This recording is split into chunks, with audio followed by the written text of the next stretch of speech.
Hi ಎಲ್ಲರಿಗೂ ನಮಸ್ಕಾರ. ಈ ವಿಡಿಯೋದಲ್ಲಿ ನಾವು KPSC ಅವರು KAS ಇಂಟರ್ವ್ಯೂ ಶೆಡ್ಯೂಲನ್ನು ಬಿಟ್ಟಿದ್ದಾರೆ. ಇದ್ರ ಬಗ್ಗೆ ನಾವು ತಿಳ್ಕೊಳ್ಳೋಣ. ಕಳೆದ ಸೋಮವಾರ KPSC ಅವರು KAS ಮೇನ್ಸ್ ಎಕ್ಸಾಮ್ನ ರಿಸಲ್ಟನ್ನು ಬಿಟ್ಟಿದ್ದರು. ಸೊ ಆ ಕಾರಣಕ್ಕಾಗಿ ಇವತ್ತು ಇಂಟರ್ವ್ಯೂ ಶೆಡ್ಯೂಲನ್ನು ಬಿಟ್ಟಿದ್ದಾರೆ. ಇಂಟರ್ವ್ಯೂ ಯಾವಾಗಿಂದ ಶುರುವಾಗುತ್ತೆ ಅಂದರೆ ಇದೇ ತಿಂಗಳ 23ನೇ ತಾರೀಕಿಂದ ಶುರುವಾಗುತ್ತೆ. ಹಾಗೆ ಇದು ಮುಗಿಯುವಂಥದ್ದು ಮೇ 4ನೇ ತಾರೀಕು ಕೊನೆ ದಿನ ಆಗಿರುತ್ತೆ. ಸೊ ಈ ಚಾನಲ್ ಕಡೆಯಿಂದ ನಿಮ್ಮೆಲ್ಲರಿಗೂ all the very best. So ಇಂಟರ್ವ್ಯೂಗೆ ಯಾರ್ಯಾರೆಲ್ಲ ಸೆಲೆಕ್ಟ್ ಆಗಿದ್ದೀರಾ, ಹಾಗೆ ನಿಮಗೆ ಮೇನ್ಸ್ ಲಿಸ್ಟಲ್ಲಿ ಯಾರ್ಯಾರೆಲ್ಲ ನಿಮ್ಮ ಹೆಸರಿದೆ, ಸೊ ಇಂಟರ್ವ್ಯೂಗೆ ಚೆನ್ನಾಗಿ ಪ್ರಿಪೇರ್ ಆಗಿ. ನಾನು ಈ ವಿಡಿಯೋದಲ್ಲಿ ನೆಗೆಟಿವ್ ಆಗಿ ಅಂತೂ ಹೇಳಲ್ಲ, ಏನಕ್ಕಂದರೆ ಇದರಲ್ಲಿ ನಿಜವಾಗ್ಲಿಯೂ ಅಕ್ರಮ ಏನಾದರೂ ಆಗಿದ್ದರೆ, ಅನ್ಯಾಯ ಆಗಿದ್ದರೆ ಒಂದಲ್ಲ ಒಂದಿನ ಅದು ಖಂಡಿತವಾಗಿಯೂ ಎಕ್ಸ್ಪೋಸ್ ಆಗುತ್ತೆ. ಸೊ ಸದ್ಯಕ್ಕೆ ಜೆನ್ಯೂನ್ ಕ್ಯಾಂಡಿಡೇಟ್ಸ್ ಇದ್ದಾರಲ್ಲ ಅವರಿಗೆ ಮೋಟಿವೇಟ್ ಮಾಡಬೇಕು, ಆ ಉದ್ದೇಶದಿಂದ ನಾನು ಹೇಳ್ತಾ ಇದ್ದೀನಿ. ಸೊ ಯಾರ್ಯಾರೆಲ್ಲ ಸೆಲೆಕ್ಟ್ ಆಗಿದ್ದೀರಾ ಇಂಟರ್ವ್ಯೂ ಬಗ್ಗೆ ಫುಲ್ ಗಮನ ವಹಿಸಿ ಮಾರ್ಕ್ ಇಂಟರ್ವ್ಯೂಸ್ ಎಲ್ಲ ಕೊಡಿ.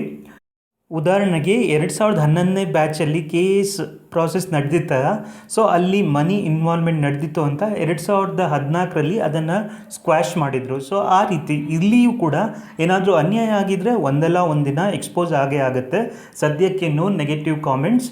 ಸೊ ಅವರಿಗೆ ಯಾರ್ಯಾರೆಲ್ಲ ಇಂಟರ್ವ್ಯೂ ಲಿಸ್ಟಲ್ಲಿದ್ದಾರೆ, ಸೊ ಎಸ್ಪೆಷಲಿ ಜೆನ್ಯೂನ್ ಯಾರಿದ್ದಾರೆ ಅವರಿಗೆ ಒಳ್ಳೆಯದಾಗಬೇಕು, ಅವರು ಇಂಟರ್ವ್ಯೂವಲ್ಲಿ ಜಾಸ್ತಿ ಮಾರ್ಕ್ಸ್ ತೊಗೋಬೇಕು. ಅದಕ್ಕೋಸ್ಕರ ನಾನು ಪಾಸಿಟಿವ್ ಆಗಿ ಹೇಳ್ತಿದ್ದೀನಿ. ನಾನು ನಿಮಗೆ ವಿಶ್ ಮಾಡ್ತೀನಿ, ಒಳ್ಳೆಯದೇ ಆಗಲಿ ನಿಮ್ಮೆಲ್ಲರಿಗೂ. ಇಷ್ಟೊಂದು ಈ ಬ್ಯಾಚಲ್ಲಿ ಆದಷ್ಟು ಕಾಂಟ್ರವರ್ಸಿ ಐ ಥಿಂಕ್ ನಾನು ಯಾವತ್ತೂ ನೋಡೇ ಇಲ್ಲ. ಇಲ್ಲಿ ಫಸ್ಟ್ ಅಪ್ಲೈ ಮಾಡೋ ದಿನದಿಂದನೂ ಬರೀ ಕಾಂಟ್ರವರ್ಸಿನೇ ಆಯಿತು. ಸೊ ಅಟ್ಲೀಸ್ಟ್ ಈ ಬ್ಯಾಚ್ ಈ ಥರ ಆದರೂ ಮೇ 4ನೇ ತಾರೀಕು ಮುಗಿಯುತ್ತಲ್ವ, ಸೊ ಇನ್ನೊಂದು ಮೇ 4 ಮುಗ್ದಾದ್ಮೇಲೆ ಇನ್ನೊಂದು 15 ದಿನದಲ್ಲಿ ರಿಸಲ್ಟ್ ಬರ್ಬೋದು. ಸೊ ಈ ರಿಸಲ್ಟ್ ಕಂಪ್ಲೀಟ್ ಆದಮೇಲೆ ನೆಕ್ಸ್ಟ್ 1-2 ತಿಂಗಳಲ್ಲಿ ಆದಮೇಲೆ ಬಿಡ್ಬೋದು ಹೊಸ ನೋಟಿಫಿಕೇಷನ್. ಅಟ್ಲೀಸ್ಟ್ ಆ ನೋಟಿಫಿಕೇಷನಲ್ಲಾದರೂ ಈ ರೀತಿ ಏನೂ ಪ್ರಾಬ್ಲಮ್ ಇಲ್ಲದೆ ಆದಷ್ಟು ಬೇಗ ಅಟ್ಲೀಸ್ಟ್ 1 ಇಯರ್ ಒಳಗಡೆ ಫುಲ್ ಪ್ರೀ ಮೇನ್ಸ್ ಇಂಟರ್ವ್ಯೂ ಎಲ್ಲ ಪ್ರಾಸೆಸ್ ಮುಗಿಯೋ ಥರ ಈ ಗೌರ್ಮೆಂಟ್ ಅವರು ಸ್ವಲ್ಪ ಸೀರಿಯಸ್ ಆಗಿ ಮಾಡಬೇಕು. ಎಷ್ಟೋ ಆಸ್ಪಿರೆಂಟ್ಸ್ಗಳು ಕಾಯ್ತಾ ಇರ್ತಾರೆ ಇಲ್ಲಿ. ಸೊ ಎಲ್ಲರೂ ಯಾರ್ಯಾರು ಸೆಲೆಕ್ಟ್ ಆಗಿಲ್ಲ, ಪ್ಲೀಸ್ ಡೋಂಟ್ ಡಿಸಾರ್ಟನ್ ಆಗಬೇಡಿ.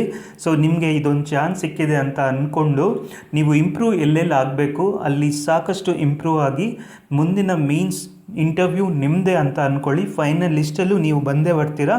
ಸೊ ಅದಕ್ಕೆ ಬೇಕಾಗಿರೋ ತಯಾರಿನ ಇವಾಗಿಂದನೇ ಶುರು ಮಾಡಿ. ನಿಮಗೆ ಖಂಡಿತ ಆವಾಗ ನಿಮ್ಮ ಪರಿಶ್ರಮಕ್ಕೆ ಒಂದಲ್ಲ ಒಂದಿನ ಬೆಲೆ ಸಿಕ್ಕೇ ಸಿಗುತ್ತೆ. ಸೊ ಇಂಟರ್ವ್ಯೂ ಸೆಲೆಕ್ಟ್ ಆಗಿರುವಂಥ ಕ್ಯಾಂಡಿಡೇಟ್ಸ್ಗಳೇ ನಿಮ್ಮ ಡಿಸ್ಟ್ರಿಕ್ಟ್ ಬಗ್ಗೆ ನೀವು ಚೆನ್ನಾಗಿ ತಿಳ್ಕೊಳ್ಳಿ. ಹಾಗೆ ನಿಮ್ಮ ಎಜುಕೇಷನ್ ರಿಲೇಟೆಡ್ ಅದ್ರ ಮೇಲೆ ಕ್ವಶನ್ಸನ್ನು ತುಂಬಾ ಕೇಳ್ತಾರೆ. ಸೊ ಅದ್ರ ಬಗ್ಗೆನೂ ಚೆನ್ನಾಗಿ ನೀವು ಯಾವುದೇ ಒಂದು ಮಾರ್ಕ್ ಇಂಟರ್ವ್ಯೂಗೆ ಅಟೆಂಡ್ ಮಾಡೋಕ್ಕಿಂತ ಮುಂಚೆ ಇವಾಗ ಸದ್ಯಕ್ಕೆ ನಿಮ್ಮ ಪ್ರೊಫೈಲ್ ಮೇಲೆ ನೀವೇನೇ ಅಂದರೆ ನಿಮ್ಮ ರೆಸ್ಯೂಮ್ ಮೇಲೆ ಏನೇನೆಲ್ಲ ಕೇಳ್ಬೋದು ಅಂತ ಪ್ರಿಪೇರ್ ಆಗಿ ಹೋಗಿ. ಸೊ ಅಲ್ಲಿ ಬ್ಲ್ಯಾಂಕ್ ಆಗಿ ನೀವು ಹೋಗೋ ಬದಲು ಸೊ ಈ ರೀತಿ ಎಲ್ಲ ಪ್ರಿಪೇರ್ ಆಗಿ ಹೋದರೆ ನಿಮಗೆ ಅಲ್ಲಿ ಸಿಗುವಂತಹ ಫೀಡ್ಬ್ಯಾಕಿಂದ ನೀವು ಇನ್ನೂ ಇಂಪ್ರೂವ್ ಆಗ್ಬೋದು. ಸೊ ಚೆನ್ನಾಗಿ ಸ್ಟಡಿ ಮಾಡಿ, ಇವಾಗಿಂದನೇ ಚೆನ್ನಾಗಿ ಅನಲೈಸ್ ಮಾಡ್ಕೊಳ್ಳಿ, ಸಾಕಷ್ಟು ಮಾರ್ಕನ್ನು ಕೊಡಿ. ನಿಮಗೆ ಏನಾದರೂ ಡೌಟ್ಸ್ ಇದ್ದರೆ ನನಗೆ ಕೇಳಿ.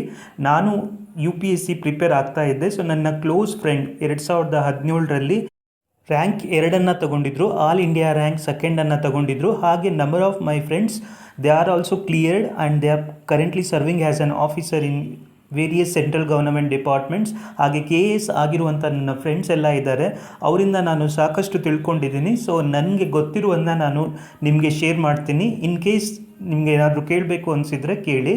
ನಾನು ಮಾಡಿದಂಥ ಈ ವಿಡಿಯೋ ನಿಮಗೆ ಇಷ್ಟ ಆಗಿದ್ದರೆ ದಯವಿಟ್ಟು ಇದನ್ನು ಲೈಕ್, ಶೇರ್, ಸಬ್ಸ್ಕ್ರೈಬ್ ಮಾಡೋದನ್ನು ಮರಿಬೇಡಿ. ಎಲ್ಲರಿಗೂ ಧನ್ಯವಾದಗಳು.